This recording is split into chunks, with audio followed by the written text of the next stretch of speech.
All right. Thank you, Madam Chair.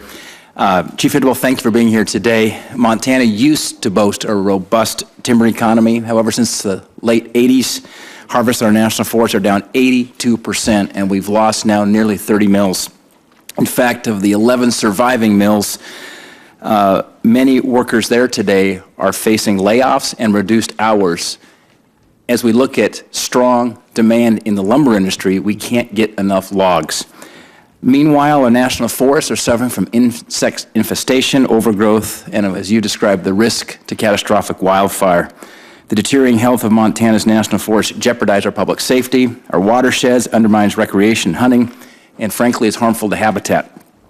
And Chief Tidwell, I hope we can work together to find some workable solutions trying to crack this nut that significantly increases responsible timber harvests and improve the forest health across Montana. In fact, just last week, I met with a variety of stakeholders regarding national forest policy.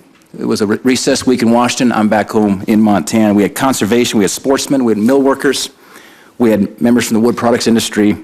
And one strong message I heard from these folks, from a variety of directions, is the impact of objections and lawsuits in obstructing these much-needed timber sales and these collaborative projects.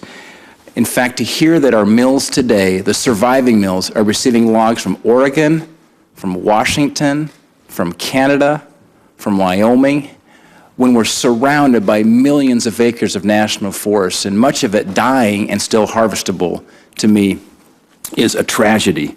In fact, when I was growing up in Montana, in Bozeman, my home high school, we were a AA high school. It's the largest classification in sports.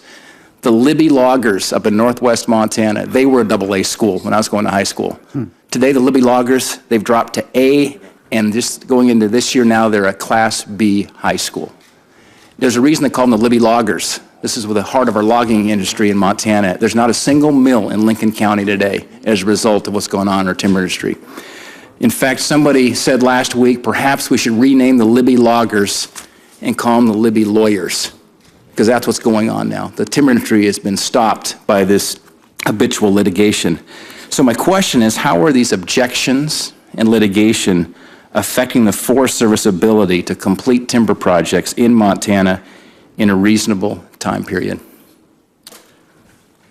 Senator, since we've moved from the old appeals process to the objection process, that actually is a better way to move forward. We're able to address the concerns before we make the decision, and it's proving to be an effective approach. However, it does take some time. The litigation definitely does impact. And it's not just the litigation when we get a temporary restraining order where we have to stop and wait, but every time we get a lawsuit, the same staff that would be preparing for the next project, they have to prepare to go to court, be able to pull the information together for our attorneys to go to court. And so, that's, for me, that's probably the biggest impact of litigation, because we don't have a separate staff just to be able to put together the information so the attorneys can go to court over it. It's the same folks that would be working on the next project. And so we are, we're very successful. We win the majority of our cases, and I think up in your part of the country, last I heard, something like 17 and 19, the last cases we won. But even when we win, it still has that impact because it slows down the development of the next project because we only have one set of staff to be able to do with it. Now, we are making good progress with the collaborative efforts in your state, and we're seeing that. And I do understand the frustration where you have that strong collaborative and people reach agreement about the project going forward. I can use the Colt Summit a couple of years ago where we had really tremendous support across the board from the conservation community, the environmental community, and of course, the county and the state. And then we got sued. And we went through the process, and yes, we finally implemented the project, but it took another year or so to do it. And so I understand that frustration. The solution, I do believe, is to... Go ahead. The solution is? The solution, I think, is to continue to find ways to support these collaborative efforts so that we can move forward in a way to actually implement the projects.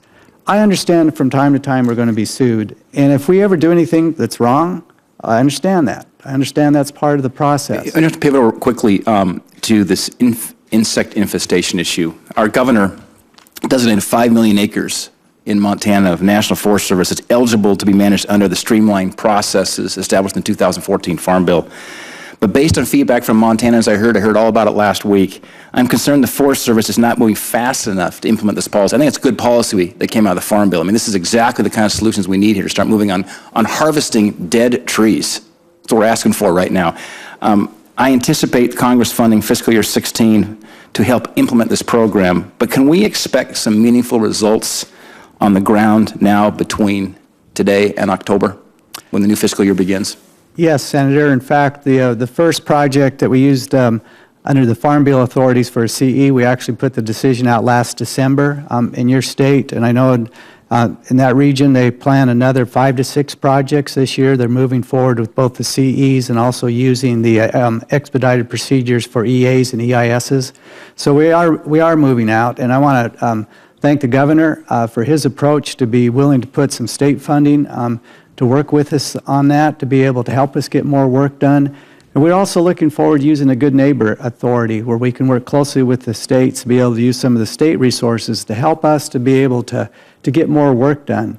So we are moving forward on that. And FY16, I think, is when you'll really see probably the big increase in the number of projects where we'll be using those new authorities. Okay, thank you.